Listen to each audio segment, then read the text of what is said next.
Before Yu-Gi-Oh became famously known as a trading card game, it was intentionally supposed to be an episodic story where they introduce different games and story revolves around them. The manga and the anime introduced some exciting game concept that made me wonder which game is the best game that was played in the Yu-Gi-Oh manga and in the anime. There have been a lot of games presented in the Yu-Gi-Oh and some of them are made up. Oh well, most of the game are made up. But I want to focus on the games that are officially known by everyone in that world. I will choose only the game where the rules are established and known by everyone in the Yu-Gi-Oh world. And the rules don't have to be made up by Yugi. Specifically, Yami Yugi. The first appearance of Monster Fighter is in Volume 6, Chapter 43, Monster Fighter Part 1.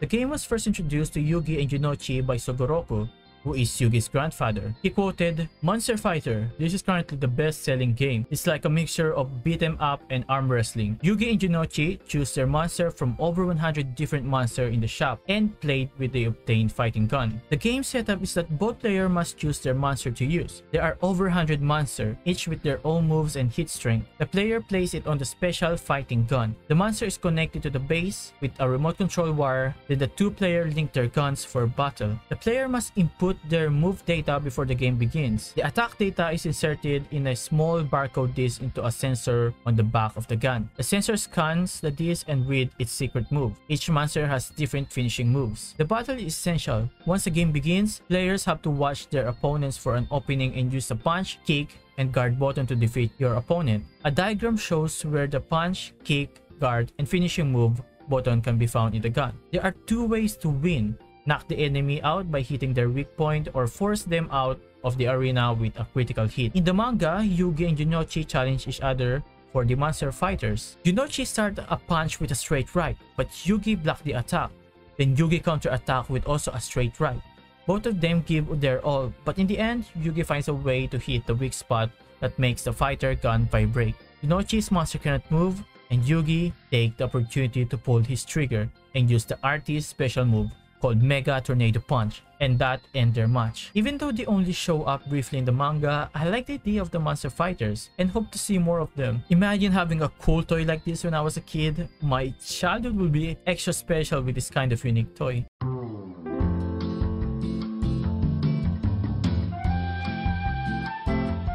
Capsule Monster Chess first appeared in Volume 3, Chapter 24, Capsule Monster Chess, and showed up again in Volume 5, Chapter 35, Deathmatch on a game board. The monster can be obtained in a vending machine where you will get a random monster with its level and monster type. The battle will happen on a playing field. According to the manga, each player has 5 capsule monsters, each with a different level, and the one who destroys all of their opponent's monsters wins. But the official rule is you are the one who will choose your monster, but in the battle of Yugi and Mokuba, they both select random monster in their match. Note that the level of the monster is ranged from 1 to 5. The game is an altered version of chess, hence the reason why it has a chess on its name. To begin the game, you will need to set up your capsule on your side of the field. Monster can be moved, but it isn't clear how many space they could move. If a monster moves into a monster space, it could destroy the monster who has a lower level. If both monsters have the same level, then both monsters will be destroyed. All monsters have a special ability, however it was never fully explained. But some monsters have a very helpful ability. An example is a level 2 monster named Trigon. In the battle of Yugi and Mokuba,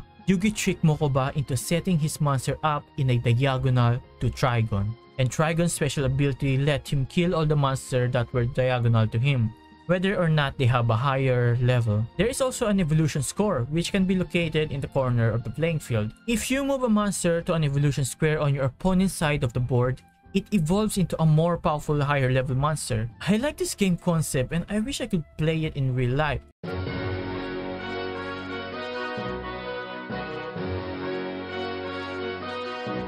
Monster World was the game that was played for the final chapter of the Yu-Gi-Oh manga.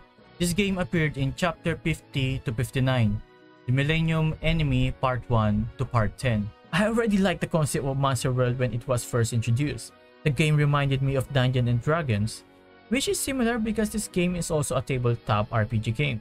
The rules can be intricate, that is why I will let Bakura explain this to us with Yugi's extra detail. Then I'll go ahead and explain the rules of the game. One player is on the Dark Master side, leaving the other on the Adventure side. The Dark Master objective is to stop the adventurers from fulfilling their goal of exterminating all the monsters. The adventurers consist of multiple characters who makes up different races, classes, and powers, who needs to face the Dark Master and his minions. The Dark Master wins if all the adventurers are defeated, so I'll be the Dark Master in this game. The adventurers can win by finding and defeating the boss monster that represent the Dark Master. So we're the adventurers, right? That's right. Monster World is like a combination of a board game and a RPG. And Bakura is the game master this time. An RPG? Like a video game? It's true that most RPGs are video games these days, but originally they were played on tables, which is why they're sometimes called TRPGs or tabletop RPGs. That's right, Yugi. Do you guys know what role-playing means? It means everyone has a role to play.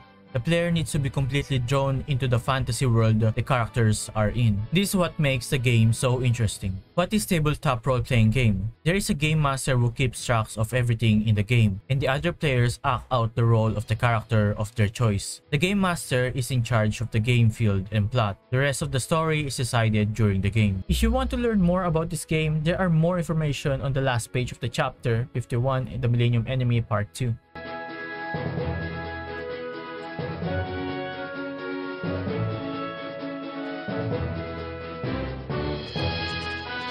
Personally, the first time this game was introduced in the manga, I already liked the concept and the idea of the game. Using Monster World as the final game of the manga was a great decision in my opinion. RPG games were one of my favorite genre in the game, and YuGiOh using RPG for their final chapter made me very happy.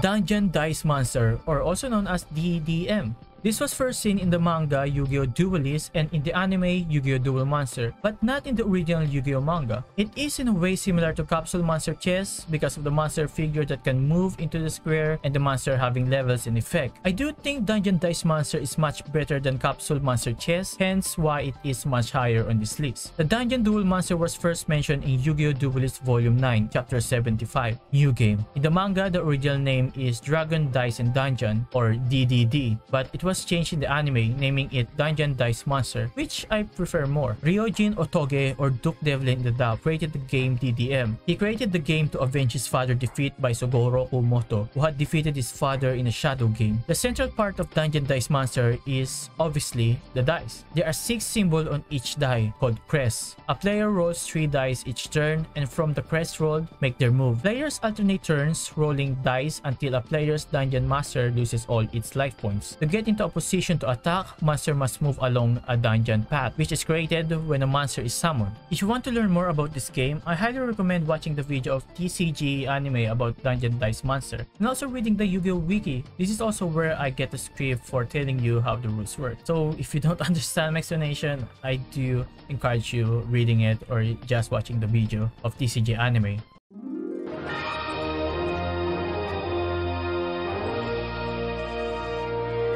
It is not surprised that this will be number 1. This game has become one of the most popular trading card game in the world and has created an amazing community around it. This game was so well loved by fans that Kazuki Takahashi created the manga purely based on Duel Monster, and even used this game as a plot for the story of Yugi and Atem. Duel Monster has evolved over the past few years and has even have 8 anime about this game in this period of time. And I know that Yu-Gi-Oh! 7s and Core Rush are not technically a Duel Monsters game, but I still count them as such because Rush Duel is inspired from Duel Monster. The rules of this game is intricate and can be overwhelming to learn from a new player. That is why I'm not gonna tell you how to play this game. But believe me when I say that this game is so much fun to play, making it the reason why it is number 1. That is my top 5 favorite Yu-Gi-Oh games. But of course, this list is limited of the standard that I set for this category. All the games that was mentioned in this video have official rules in the anime. This means that the character in the anime can learn how to play the games because it is not made up by Yami Yugi. Yami Yugi creates a unique game to play with his opponent, but I won't be counting those. But you might have different opinion, and this is your chance to put down your own top 5 in the comment below. Thank you for watching, and please click the like button and subscribe to help my channel out. I'm gonna end the video here.